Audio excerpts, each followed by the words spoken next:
Hey, everybody, it is Tuesday night, and that means it is time for the Hammer and Nail Show. We are now on Tuesday nights every week. I'm Jack Hammer of the Santa Rosa Press Democrat, and my good buddy, Jessie Naylor from Last Second Sports. How you doing, Jesse? I am doing fantastic, Jack. I love Tuesdays because we do our show and then I have a show afterwards. So it's like 2 straight hours of 49er football. And it's just such a good day because you're either doing it the day after a game or a couple days after a game. So I love Tuesdays. Yeah, no, Tuesday's a good day because then also Monday Night Football's done, so we don't have people worrying about Monday Night Football and having to Right. to watch that bad football instead of us. And it's good. It's fun. 49ers made some news today. They brought in a defensive tackle, T.Y. McGill.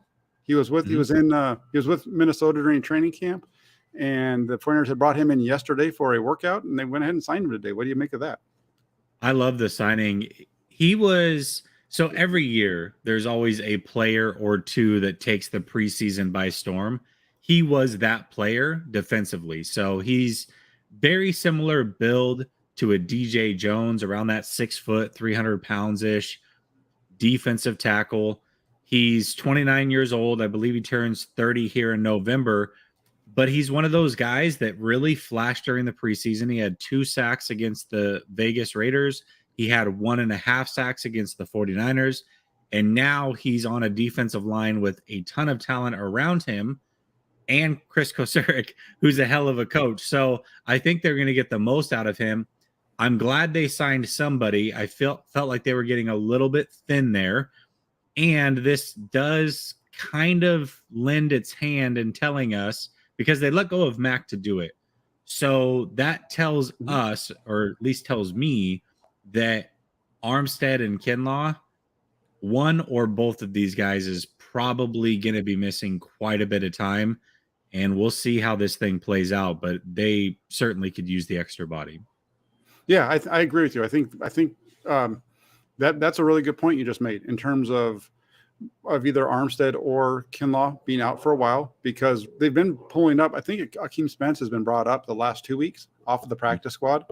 I think they only have one more week to do that.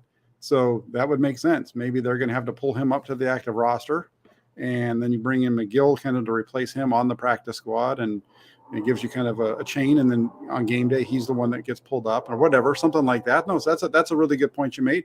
Yeah, and in terms of what he can bring, it's another guy. I don't really know a whole lot about him. I know from what I've seen that he had a pretty good preseason game against the 49ers. A lot of people were impressed with what he did there. Just looking at the numbers, he's bounced around the league a little bit. Hasn't really played a lot. Had a pretty good rookie season with 3 sacks his rookie season, but past that, it's been pretty light for him. He had a couple the second year in Indianapolis, but then since he left Indy, he's bounced around Cleveland, Philadelphia, the Chargers for a couple of years, Philadelphia, Minnesota. Hasn't really played a whole lot in any of those. So, who knows? I don't know what he's going to become, but with the group that they have right now, I think Akeem Spence, you saw him on the field on Sunday, getting some reps, I think, with the second group on the interior there. There's just another guy that Chris Kosuric can go and make some money for. Yeah, that's exactly it. I mean, he's going to get the best out of whoever it is. And it seems like you get these guys who show flashes and show that talent, but they can't ever put it together until they play with Chris Kosuric. So it is good to see that he is at least shown those flashes. And again, that probably does give us some worry about Kinlaw and or Armstead. So yeah, no, I think you're probably right. I think, Shanahan kind of mentioned that one of those two, that one or both of those guys are going to miss some time. It sounded like beyond just this last week. So I wouldn't be surprised to see one of them get put on the shelf for 4 weeks even. Makes sense. Put them on the bench, let them recuperate, let them get healthy, because both their injuries, I think, are the types in which they're going to need rest. And, heck, poor Eric Armstead, it's not just one foot, it's both feet. So, that's got to be painful. When you're that big, that's a lot. Well, even if you're not big, just a normal person, like, I guess I'm kind of fat, but, like just a normal person that's, healthy and whatever, if you're both your feet hurt, getting up and walking around sucks. I couldn't imagine what that would be like. So, I hope he gets better quick and so on. I want to bring this comment up really quick because this is off of the 49ers, but it's Edgar says, good start video. He really likes your work, Jesse. This is all Jesse. The start from my video was all Jesse. I threw an idea out to Jesse with some clips, which really funny popped up on KMBR over the weekend, but it was awesome. He took an idea that I sent to him and he put this thing together in a completely different way. Love it. It's always fun to watch for me because I'm an old dude who remembers all those guys playing in terms of Jerry Rice and Joe Montana. I grew up watching those guys. So it's awesome for me. I love the mesh of the old and the new. So if you like it, it's this guy right here, Jesse. He's way better at all this technology stuff than me. I'm lucky I can get my computer turned on in the morning. Well, I appreciate that, Jack. But you're right. It is funny because you've been making the Deebo Rice comparison, not from a standpoint that Deebo's on the level of Rice, but just the way he plays and is able to get yak and the way they used Rice when he was young. There are a lot of similarities there. And KNBR really put it together. A really good highlight, kind of going back and forth between the two. But this is something that you've been talking to me about privately for a year. Yeah, way too long. I put it out on Twitter over the offseason, and people thought I was nuts when I said that Deebo was the best receiver the 49ers have had since Jerry Rice. But at least the big dogs at KMBR picked it up and ran with it. So maybe I'm not quite. I know I tweet some stuff that sometimes isn't correct, but hey, sometimes I hit it right. I at least get a single. Some other things. Other things. I know the topic of the show was, should the 49ers go all in? And I think this might have something to do with, when we were talking about it, I think this might have something to do with a suggestion you made last week. And I'd like to get a little bit more of your ideas. I know last week you had mentioned the 49ers signing Ndamukong Suh to come in and play defensive tackle. When you say the 49ers going all in for this season, right now, like make some moves to go all in, what would those moves look like for you? Gosh, I don't necessarily have big name players in mind. A lot of people are throwing around the Burns or C-Mac because the Panthers may have a fire sale. I highly doubt it. They're going to want to keep some talent around for whoever ends up taking this team over. So I don't know if they're necessarily going to be selling on everybody, but the Bills, who are a very good team, have reached out to the Panthers about C-Mac. Last week, Kansas City reached out to the Panthers about Moore, and it sounds like teams might be reaching out about Burns.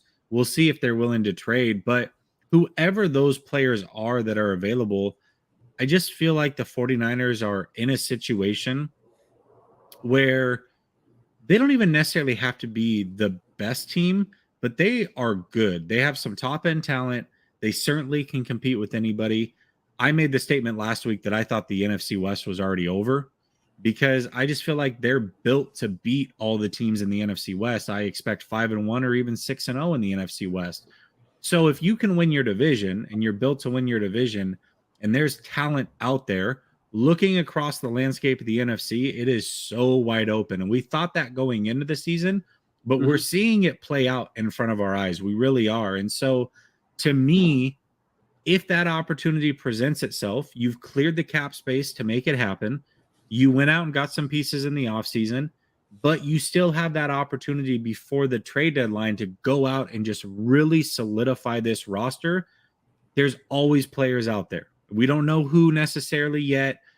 Certainly I could throw out names, but I don't know if they're necessarily available. But to me, if teams start saying, hey, we're building for the future, we got this guy who's 30, 31 years old last year of his deal, who wants him? The 49ers definitely should be paying attention to really anybody across the league that can make this team better and really try to make a run at this thing. I believe that they're in a position to do so.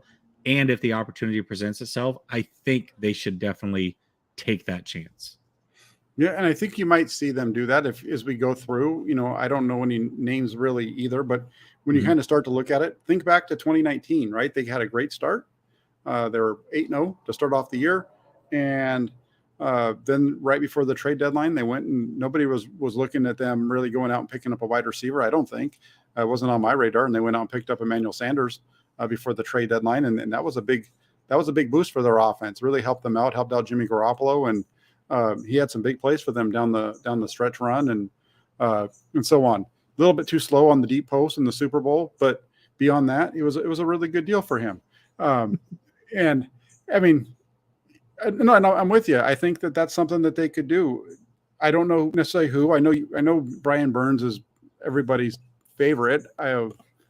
Obviously, if you can get Brian Burns to the 49ers, that would be a great signing. If you're going to go ahead and pick up Burns and then go ahead and put some of these other guys on the bench, I mean, I think that he's better than. I'd be crazy to say that he's not better than Samson Ebukam, right? I mean, I think Samson Ebukam's playing at a pretty good level, but again, Brian Burns is a different cat altogether. Christian McCaffrey, I think, is somebody who would really help this offense out. I know you look at it, they're going to get some of these running backs back, but watching Christian McCaffrey on Sunday, it was clear that he was the best offensive player on the Panthers offense. 100%. I don't know. I do think though that when the time comes, I think you got to give them a couple more weeks. I think when they get to around week 6, week 7, that's when if they're sitting there at 5-2 after the game against the Chiefs, I think, and there's a guy that's available to them on the trade market, and they can get them relatively cheap in terms of what they're giving away, kind of like what they did again with Sanders. You go do it, and I'd be up for that. I don't think they necessarily need to, but right. Why not go out and make your team better if there's an opportunity to? So like this one here says, 1-year deal like Von Miller, something like that, right? Like the Von Miller, what the Rams did at the end of last year for Von Miller. Well, and remember too, and I think that's a great point that Bebop brings up. Von Miller, that played out the way that it did, and a lot of people look at it and say, man, the Rams gave up so much, which I think they did, but it delivered a Super Bowl. The difference between the 49ers and the Rams, though, is the Rams had to give up that capital because they had no money left. So they had to have Denver eat that full salary, basically, and in order to get them to do so, they had to give them incentives, which was giving them way too much draft capital. The 49ers are not in that position. A lot of teams towards this time of year start realizing who they are and who they aren't. They want to cut some money. And in order to do so, if a team's willing to take that money on and give a late round pick, they're willing to do that. So the 49ers are in that situation. Or you have a situation like Cleveland where, if I remember that one correctly, OBJ was cut. He hit waivers, cleared waivers because teams knew he wanted to go to one or two other teams. They let him clear waivers, and then he was able to pick his spot. So those things do happen every year. It's just a matter of who those players are. Is it at a position of need? And does it make you better? So I think the 49ers probably will look into those things. Mm-hmm. Does it come to fruition? I'm not sure, but definitely they should keep their eyes peeled. And we should too, as fans. We should start looking around the league and figuring out who those players are, because it's going to happen. And when it does, it's pretty swift. Yeah, I agree. And I can guarantee you, when the trade deadline comes and goes, if the 49ers don't make a move, you'll hear that the 49ers were in on everybody. And the response that you'll get from the 49ers is, oh, we looked long, we were hard, we were deep into that one. We looked hard into player XYZ, just couldn't get that one across the finish line, but we really liked him. Because that's pretty much what they say about everybody. Every single time. They almost get every player in the league. I love it.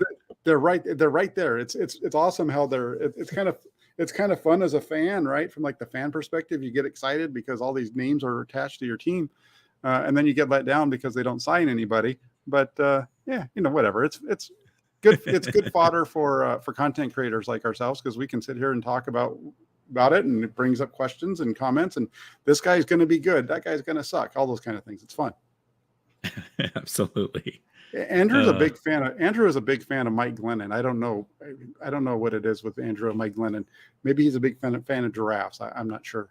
Yeah, I was going to say maybe he likes long neck quarterbacks. Andrew, did you get blocked from the channel? I read your other comment. If you did, take a copy of your YouTube address and email it to me at jessienaylor83@gmail.com. JESSIENAYLOR83@gmail.com, and I will unblock you. Man, Jesse, stop razzing the Lions guys. Chill. That's probably the problem. Andrew's a said. troublemaker. He comes in, he's a troublemaker. He's a Jimmy Garoppolo guy. He gets all mad about people that, but he's a good guy. I can't believe you're out there blocking fools like I wasn't me. He said it was my Detroit Lions side of the page. I guess he said he was trolling him in the chat and they blocked him. Jeez, who do you think you are anyway? To Kimba Mutombo? Out. So funny. Just blocking them everywhere. All right. Enough of Jock being goofy. Let's get into let's get back to the 49ers. And kind of the other part of beyond getting in and going all in, the other thing that kind of came out of the Carolina game was there's a lot of people who are wondering if this offense has kind of found itself now after kind of a slow start. They hadn't played very well last week. They finally put up some points. Do you think the 49ers offense has found itself? Do you think they figured out their issues? I think they have to a certain extent. Obviously, they haven't played the best teams. I think Carolina's defense, when fully healthy, can be pretty good, but they were missing some key cogs, and it got worse throughout the game. J.C. Horn left the game as well early. He's clearly their best corner. Love that kid. But yeah, I think they have figured out some things, and it's interesting. I was lucky on this one because I said going into the Rams game that I would like to see them spread the ball horizontally near the line of scrimmage, throwing it with Jimmy Garoppolo, and they've done just that, and it's worked really well. There are multiple ways that you can open up the middle of the field, and there are multiple ways that you can leverage a player's strengths. And Jimmy Garoppolo may not have a strength throwing deep down the field. He may not have a strength throwing outside the numbers deep, but that doesn't mean that he doesn't have strengths that you can't utilize. That quick release is a real thing. And if you can utilize it like an extension of the run game, because maybe you don't have the running backs that can get out on tosses, but you can use those screens just like you would in the run game, then do it. And it's worked fantastically. They got a touchdown off of it last week. They are picking and choosing their spots. They continue to get a big run every single week from Wilson. And the offensive line is starting to gel a little bit as well. Even with Moore coming in, who's the third option at left tackle, looked atrocious in the short stint he had against, I believe it was Denver. He's looked really good, or he looked really good last week, in my opinion. So to me, overall, I think they are starting to figure things out. They're going to get some pieces back. They're going to get Trent Williams back. They're going to get Elijah Mitchell back soon as well. I would imagine Elijah Mitchell's back after the bye week. Trent Williams should be back for the Kansas City game. So with those things being said, I think they have started to figure some things out. Absolutely. Yeah, I think they've started to figure some things. I agree with you. I think they've started to figure some things out. Real quick, I just want to throw this one up there just because this guy's coming to us from Norway. Giannis is in here. Crazy. It's 2:48 a.m. in Norway, and he's watching us talk about 49ers. That's, all you guys in the comment section who are like just barely getting off work right now. Now, this guy's got dedication. It's 2:48 in the morning, and he's listening to us talk 49er football. Now, that's a 49er faithful right there, big Giannis in Norway. Crazy. But, I look at it, and I think the 49ers have found themselves a little bit. I don't know. I'm not going to go crazy. I don't know about this. I think they have a little bit, but at the same time, it was 10-3 late in the first half. They only scored 10 points in the first half. The offense was moving the ball, but they weren't putting points on the board, which is what we've seen them kind of do all throughout the year. The second half was a little bit of a different story. And I agree with you. I think the 49ers, the Panthers, we know they were without their two leading tacklers. Frankie Lavu, one of their linebackers, didn't play. Both of their starting safeties didn't play. One of those, I think it was Xavier Woods, is their second leading tackler, right? So you take out the top. Imagine the 49ers, even with all the depth they have, if you take out their top two tacklers in the secondary, for example, or take out Fred Warner or Drake, take out Fred Warner from the middle of the 49ers defense. That's kind of what, take out Fred Warner, take out, I would say Jimmy Ward, but he hasn't played all year anyway. But you get my point, right? Mm-hmm. You take out the better players. You can usually hang with a good team for a while, or another. You can kind of hang with your backups for a bit, but then eventually they figure you out. And I think the 49ers' second half was probably their best second half of the season. I don't know. I'm not willing to say that they've figured themselves out right now because they can go into Atlanta on Sunday And Atlanta's played 5 tough games, and they can get beat if they don't hold on to the football or they keep playing the way that they played in the first half of that game against Carolina, I feel. Yeah, I don't think this offense is ever going to be super high scoring. There's not going to be a lot of 30-point offensive games this year. But if they can continually get up into that 20 to 24 range, they're going to win a lot of games. And that's what they have to figure out. So to me, I feel like they've at least started to open up the offense just enough to where those things can start to happen. I'm not sure they will week in and week out, but I feel a lot better about the offense today. And it has nothing to do with the points that they've put up the last 2 weeks, because it has been shoddy at times, but just overall, I feel like the efficiency of the offense has picked up. Third downs have been much better. I feel like the play calling has started to suit Jimmy a little bit more. It's almost like Shanahan took a week or two to get back in the groove and remember, okay, different quarterback, different skill sets. Let's tail this thing down a little bit. Let's play around the line of scrimmage. And the run game, which was weak for basically the second half against Seattle, and then really the whole Denver game outside of a run or so, that has started to open things up as well. And with some of those key cogs coming back sooner rather than later, I just feel a lot better about the offense. I think they've figured it out probably as much as what they are going to for the year. I just don't think they're ever going to be extremely explosive winning shootouts from week to week. I just don't think that's their MO.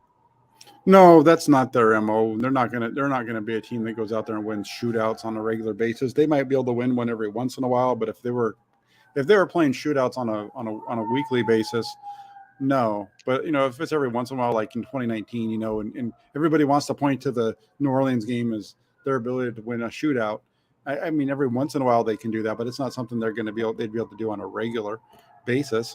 But again, I think this thing goes back to Jimmy Garoppolo in a way. We hear, you said Kyle Shanahan kind of getting into a rhythm with Garoppolo. I think we saw Garoppolo, take some strides from where he was even last week to the way that he played on Sunday in Carolina. Kind of transitioning off of the offense as a whole. What's your take on Jimmy Garoppolo? Do you think Jimmy Garoppolo is figuring it out? I mean, he's 31 now? Yeah, I don't know. Because we've gotten caught in this cycle before. I'll give you an example. He had a 3-game run in 2019 where I want to say it was the Rams, Cardinals, and Saints, something like that, where he just played really good for a 3-game stretch. But this year, he's done it against a couple bad teams. He's done what he's needed to do. So I don't know if he's improving a ton. To me, he's basically the same player to me, outside of one thing. And this is where I do want to give him credit because I haven't seen this a lot from him. I saw it 3 times in this game where he just threw it up and gave his player a chance, which is something he has not done really ever. You saw it was 2 cover 0 blitzes where he identified, okay, they're going to send the house at me. I've got to take a 2-step drop and just throw it up in the air and see what happens. And we say it's a 50-50 ball, but it was realistically in the favor of the offense. He knows that the corners have got to turn their backs to him. The wide receiver knows the ball is coming. Take the shot. And in one case, it worked out really well with Coleman. The other case, he threw it where only Ayuk could get it. It would have been a spectacular catch if Ayuk would have made it. But it's not about the result. It's about the attempt. I love that. And then the touchdown that he threw to Ayuk was kind of similar. Ayuk was in traffic, and he just threw it up where only Ayuk could get it. And maybe Ayuk makes a play, and maybe he doesn't. Ayuk jumped up, brought it down, got a great catch radius. I see some of those things working in Jimmy's favor. But then when I take a step back and I look at him as a whole, he's still throwing 2 to 3 boneheaded Jimmy balls a game that are going off a defender's chest, and it's whether they're going to catch it or not. Sometimes they do, sometimes they don't. So that boneheaded stuff is still there, but he is making strides in other areas. So we'll see how it plays out. Yeah, I agree with you on a lot of what you're saying about Garoppolo right now. It's we've seen him play well in stretches, and so we want to. I think both of us would be of the same mind as like let's just see it be a more consistent thing, because if he can, For sure. what he's done right now, he's only thrown one interception, the pick in the fourth quarter against Denver. So right now his interception percentage is only 0.9, which is the lowest that he's ever had in his career. Like if he was able to finish it off, it would be we're not talking like a little bit better than what he's ever been. It's like a way better, because Jimmy Garoppolo's never finished a season under 2.7, I think is his lowest as a starter with the 49ers. So if he can get to 0.9 and do that, I mean, that's a total game changer for the 49ers, even if everything else just stays the same other than the picks, right? If he can do that. But yeah, I mean, you're right. He had a couple of really nice throws. And you're right, and those were some nice ones. You didn't mention the one to George Kittle. It kind of started off with the George Kittle one on the blitz. They brought 5. Wasn't quite as much of, we're going to deck you as it was on the one to Coleman down the sideline. But yeah, and you also saw him take the shot down the field, deep down the middle to Danny Gray, which I really think should have been a catch if Danny Gray just keeps chasing after the ball instead of getting caught up, catching himself up. I think he kind of got himself caught up on purpose with the DB instead of just sprinting over there to get the ball. I think if he gets on his horse there, he probably can reel that thing in. The one to Ayuk was wild to me when I was watching on the L22 though, because he sees it's almost the same thing, because every time it seemed like it was third down when they got into that 11 personnel, the Panthers were like, you know what, we're just going to blitz the heck out of him and we're going to see what he does. And he just kept chucking the ball, which normally he doesn't do. And right, the one to Ayuk, the ball starting to come out of his hands. Ayuk's only 5, 6, 10 yards down the field. Like he's barely, down the field at all. And that ball comes out. It was in a good spot. And I think Ayuk just needs to make that catch. It seems like Brandon Ayuk has a hard time having to readjust to get those balls from Jimmy Garoppolo, because he did the same thing in the game against Seattle. But yeah, he's adjusting clockwise, and he should adjust counterclockwise almost. Yeah, like either way, he went all the way around this way to finish a catch over here when he should have. But I think a lot of that is where maybe they're just not on the same page. He's expecting it one side, Jimmy's throwing it to another. We saw it with was it Warner the week before, that Jimmy had him up the sideline and Jimmy threw it to the outside shoulder. Warner was expecting it inside. So maybe that's just some miscommunication stuff. Yeah, well, I think it's like completely different types of throws, right? The one to Warner is wide open, running down the field, and for sure you got time to throw it. This one is like, yellow back right? shoulder, yeah. But he puts it in a good spot, and the receiver's you're like basically throwing it out there, hoping your receiver can adjust to the ball. That's pretty much what you're doing. But and Matthew, to be clear, you're right. I misspoke on that. It wasn't for a touchdown; it was for the 2-point conversion that was called back. But in the end zone is what I meant. It was to Ayuk. I still, regardless of the results of the play, I like what Jimmy did there to try to take a chance. So, but I appreciate you correcting me on that one.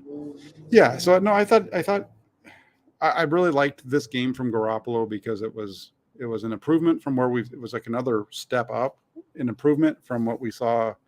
Like, I wasn't really impressed with his game against the Rams, if we're being, because it was mostly screens and a couple of throws down the field, but most of them it was mostly underneath.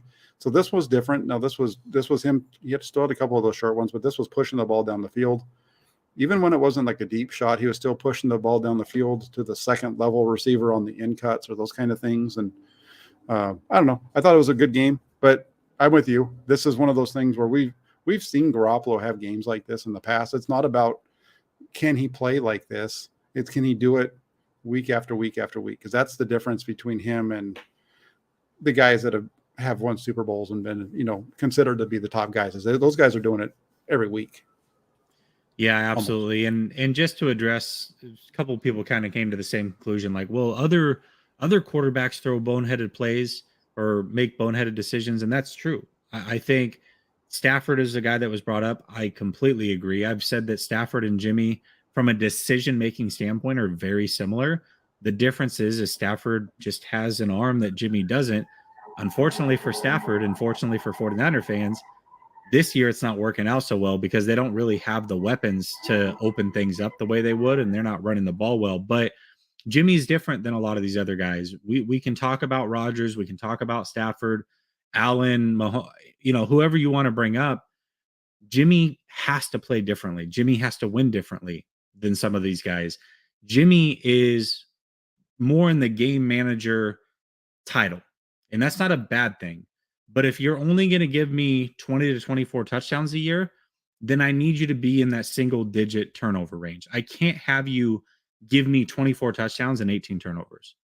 If you're going to give me 18 turnovers, I need 40 plus touchdowns. You see where I'm going with this? So that's where Jimmy kind of is in the gray area in both, or has been in the past. Now this year, so far so good. If this is the Jimmy you're going to get, where you're going to get 20 to 25 touchdowns and 9 or less turnovers, then he's doing his job to perfection. That's what we need to see from Jimmy. So when I say, hey, Jimmy can't be a boneheaded player, he can't make these mistakes. No, I'm not holding him to the standard of some of these other guys, because those guys will make the mistakes, but they're also going to get me double the touchdowns. And that's where the difference comes in. Yeah. And I'm just kind of looking at a couple of things really quick. I'll just tell you, like, when you're looking at Jimmy Garoppolo and you're looking at the interceptions and you want to say other quarterbacks in the league throw them and all those kind of things, I get it. Every quarterback makes bad throws, whether you're Jimmy Garoppolo or Tom Brady or whatever. If you watch all these games, you're going to see quarterbacks that make bad plays. The difference with Garoppolo from those guys is he doesn't throw the ball as much as most other quarterbacks around the league, because the 49ers don't throw the ball as much as most teams. They're usually more in the 50-50 range. Look at Jimmy Garoppolo's numbers. The best way to judge Jimmy Garoppolo isn't based on the number of interceptions, it's the percent of interceptions. Because he's throwing the ball fewer times. So his interception total is going to be lower than some other guys. But his interception percentage, like the percentage of interceptions, might be higher, right? So for me, the stats that I like to look at are interception percentage, touchdown percentage. I also like net yards per attempt. I think those are the three better ways to kind of measure quarterback play in terms of wins and losses and those types of things for your team. And Jimmy Garoppolo is doing a really good. The 49ers with Jimmy Garoppolo, even last year with Trey Lance, were really high on the net yards per attempt, and they're up there again. Garoppolo has the third lowest interception percentage in the league right now, behind only Tom Brady and Cooper Rush from Dallas. What's cool about that stat, though, is that Garoppolo's touchdown percentage is also higher than both of those guys. So think about that for a minute. Tom Brady has more passes that aren't touchdowns, in terms of he's got to throw more passes to get a touchdown than Jimmy Garoppolo does right now. And we know that Garoppolo's got some great weapons. So if you're watching this and you're thinking I'm saying that it's about Jimmy Garoppolo, I'm not. I know that Jimmy Garoppolo threw a 5-yard slant pass to Deebo Samuel on Monday night against the Rams that he took 52 yards on his own.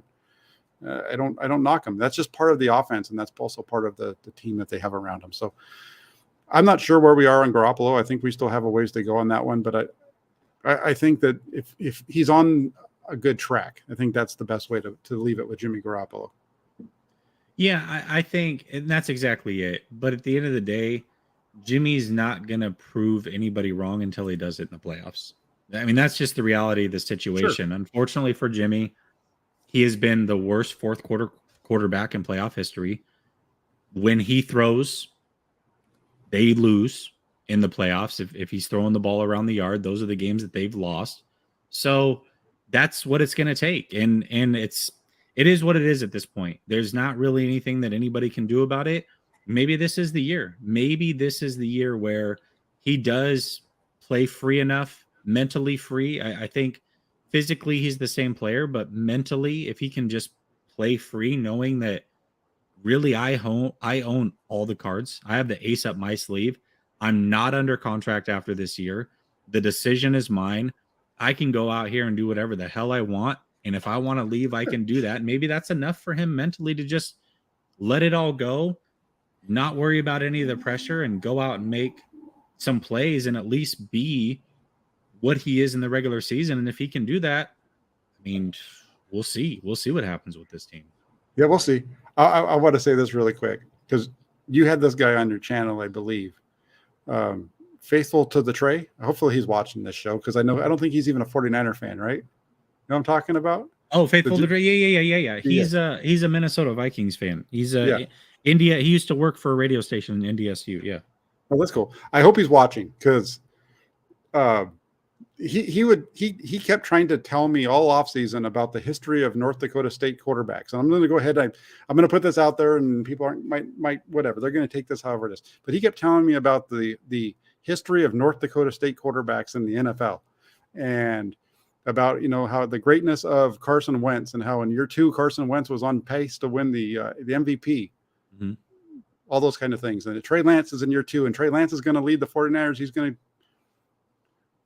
Let's just stop that for just a second. Let's just think about something real quick. This isn't a knock on anybody. I'm not trying to knock Carson Wentz. I'm not trying to knock Trey Lance. But in that year 2 of Carson Wentz that he kept referencing to me, what happened with the Philadelphia Eagles in that season? Where did they finish? They won the Super Bowl with their backup quarterback. Mm-hmm. Imagine if that happens this year, what that would That'd be crazy. That'd be crazy. No, I'm not. I know you and I are both of the, we both understand like the historical unlikelihood of that happening with the 49ers with Garoppolo, because of the quarterback starting and all that kind of stuff in the Super Bowl. But that would be pretty crazy to think about. And there's kind of the way that whole thing played out with Philadelphia afterwards and blah, blah, blah, blah, blah, and all that kind of stuff would be wild to see how it all turns out. But I'm not ready to say that Jimmy Garoppolo is anything different than what we've seen in the past.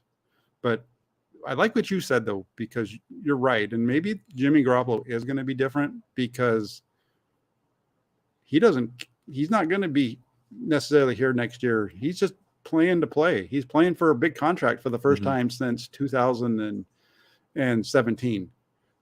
This is the first time that he's had to go out there and win. So maybe we're going to see a different Jimmy Garoppolo, and the 49ers are going to do great things. We'll figure all that out as we go along.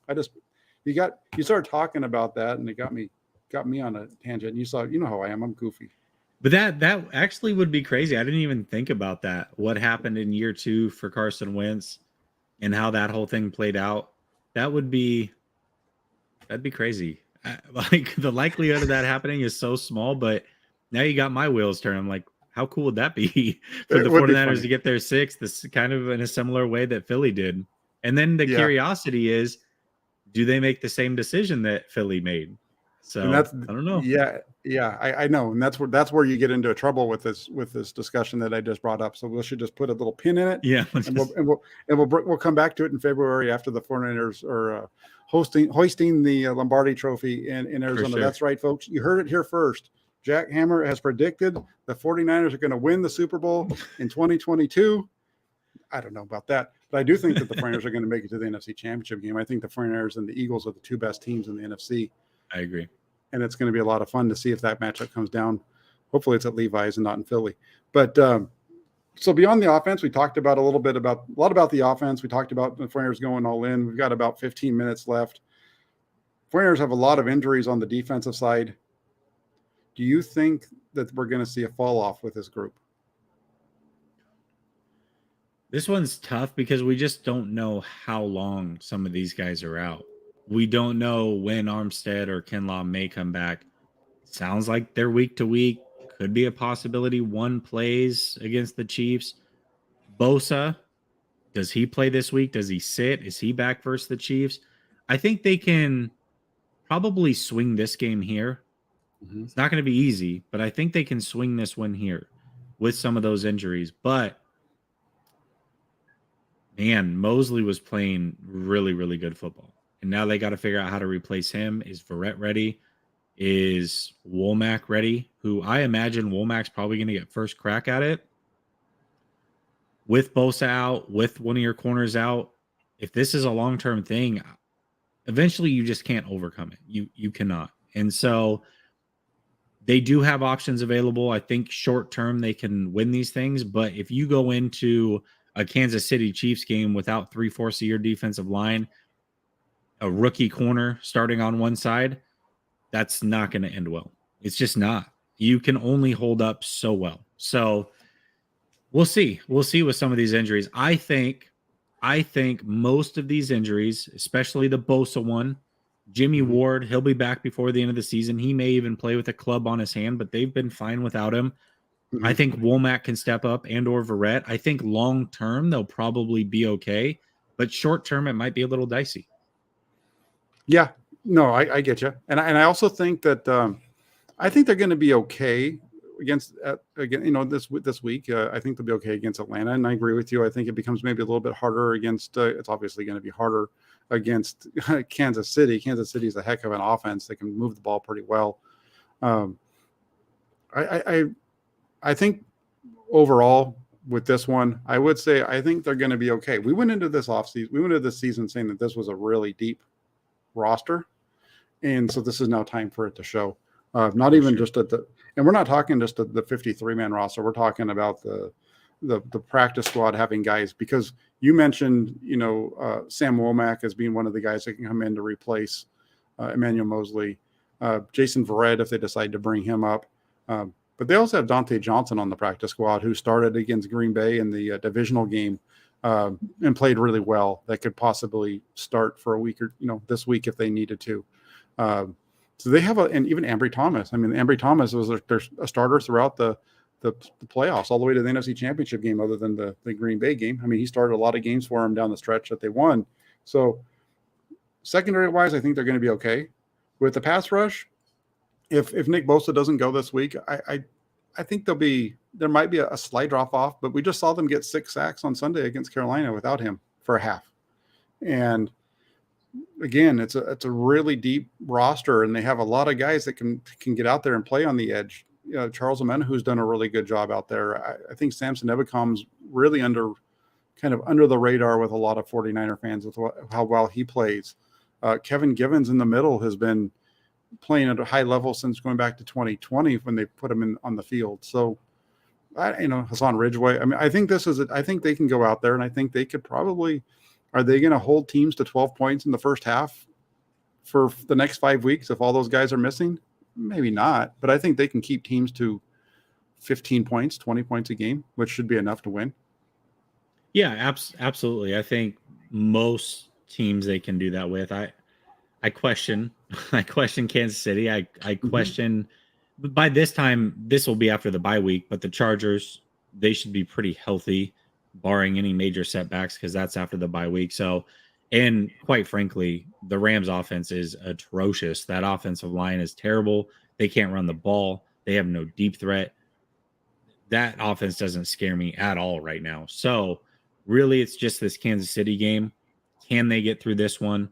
And then after that, things kind of open up. You start to get really healthy. So, yeah, I think overall they should be okay. Yeah, I think so too. And Queso del Trillo, a member of the toolbox, says, I agree. We have a lot of depth and coaching to overcome a lot. I agree. I think that follows right in line with what we've both been saying. And I'm really looking forward to seeing how it plays out, because these guys are, I think this is the time when you have a team that's as good as they've been. You have a little bit of adversity. This is when you really start to find out if this is a championship team or not. I said that going into Carolina, that would kind of the start of these next 2 weeks are games that they should win. And if you're a championship team, you win the games that you're supposed to win. You don't let those get away. And I think, they had a couple of bad games in the first 3 weeks. They're starting to right themselves a little bit. If they win this week, they're at 4-2, which is right around where probably about 90% of the 49er fans thought they'd be after 6 weeks. So we'll see how it all plays out. I want to ask you a question about Kyle Shanahan real quick, because I know we've gone back and forth on him. Kyle Shanahan, genius or no genius? No, he's not a genius. Not a genius. Not yet. Maybe he's a genius in the making. We'll see. But when you've been calling offensive plays for as long as he has, and have more finishes outside the top 20 for an offense than you do inside the top 10, that's not a genius. Now, it doesn't mean he's not good. Sure. I mean, I think he's I think more often than not, he's a pretty good play designer and a good play caller. I do. But I don't think genius by any means. If he's genius, then who's the offensive coordinator for the Ravens? He was our old offensive coordinator. I'm drawing a blank. Yeah, I know you're talking about. What's his Can't name? think of his name right now, but yeah. But people grill him. Oh, your offense isn't innovative. You got to adapt. You got to. I mean, he had, I think, 2 seasons with the Niners where his offense finished 11. He went to Buffalo, finished 11 and like 7 with his offense and points scored, and then has done it again. Yes, with Lamar Jackson, but Tyrod Taylor in Buffalo. So if Shanahan's a genius, then so is he. So to me, I think it's too early. Yeah, Greg Roman. Thank you, Anif. Gosh, there's too many names. But yes, Greg Roman. A lot of people crush Greg Roman, and his offenses as a play caller have performed better than Shanahan's. Whether you want to remove the head coaching, you want to add it, however you want to spin that, his offenses have finished better, and he hasn't always had the best QB play either. So, no, definitely not a genius. Not yet. Yeah, no, and I agree with you. I think I'm going to put this out there. I don't think that there's anybody that's ever been a head coach that's a genius, right? You've got some really good coaches that do good things, but nobody's a genius.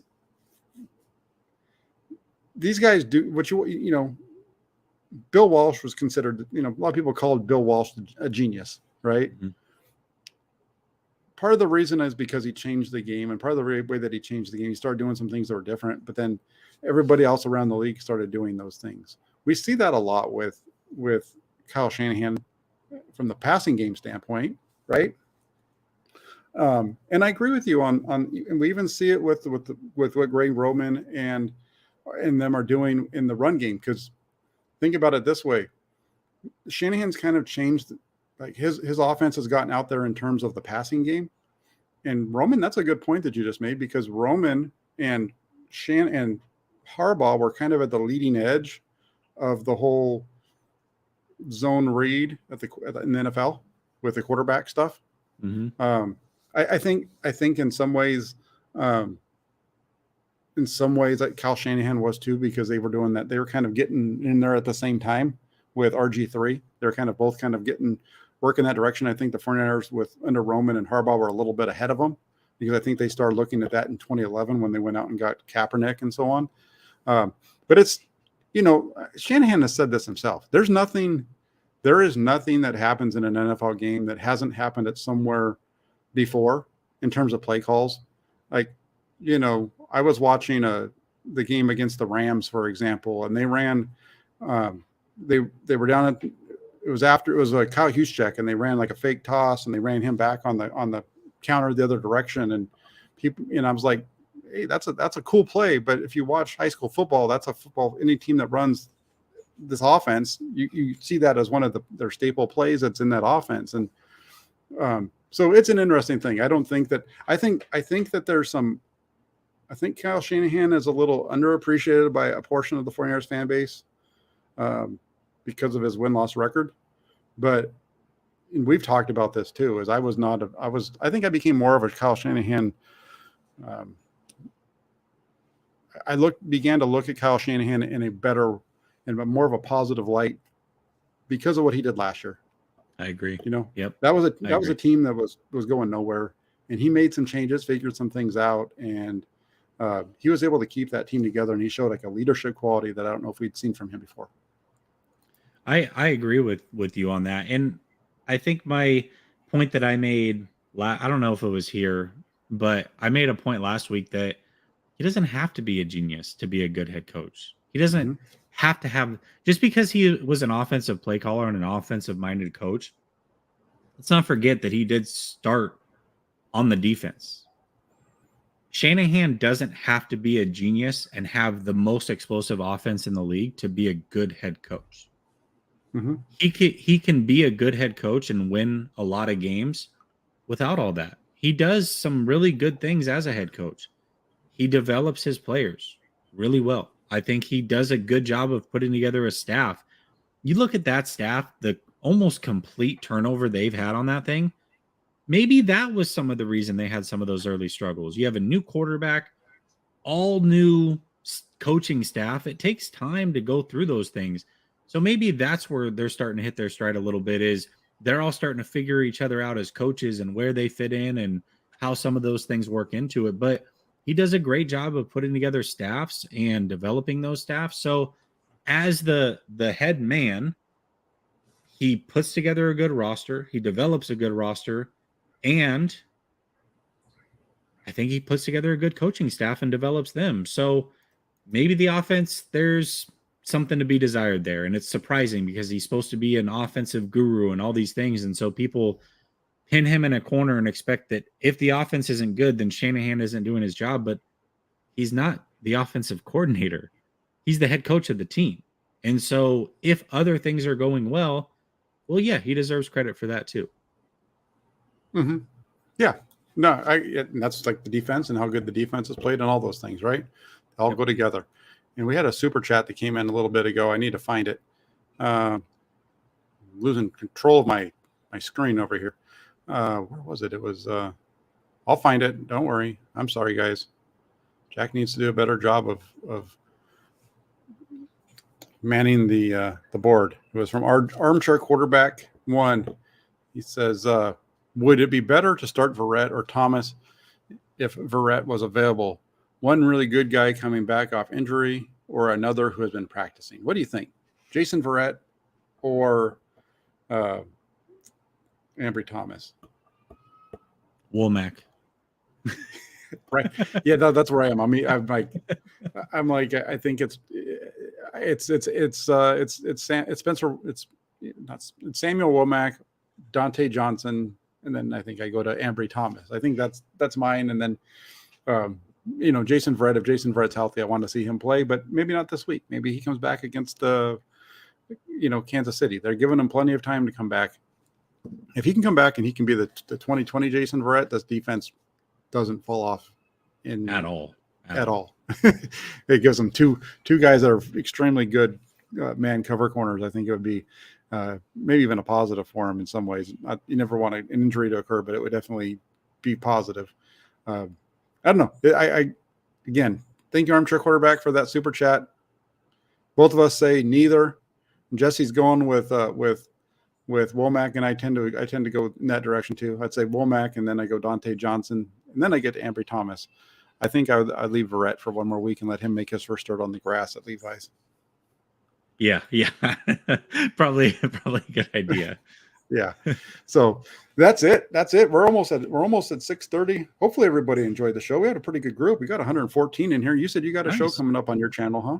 I do, yeah. So in 3 minutes, I'll be live over at Last Second Sports. We're going to continue the 49er talk. Some different topics over there, but definitely a great week. It is victory week. So talking about the Niners in a positive light is always fun to do. Hey, that's right. It's always positive. And Matt says, what if Womack balls out? Do we re-sign Mosley or stick with Womack? I think the answer to that is probably that they're going to stick with Womack because I think that's the long-term play. And Mosley, I wrote this last week. I mean, Emmanuel Mosley's playing at a really high level. Travaris Ward's playing at a really high level. But both those guys have dealt with injuries. Mosley's dealt with a much bigger injury history than Ward, Travaris Ward, that is. So unless he can bring Mosley back on a cheaper deal, then I think you just go ahead and roll with Big Sam. Yeah, absolutely.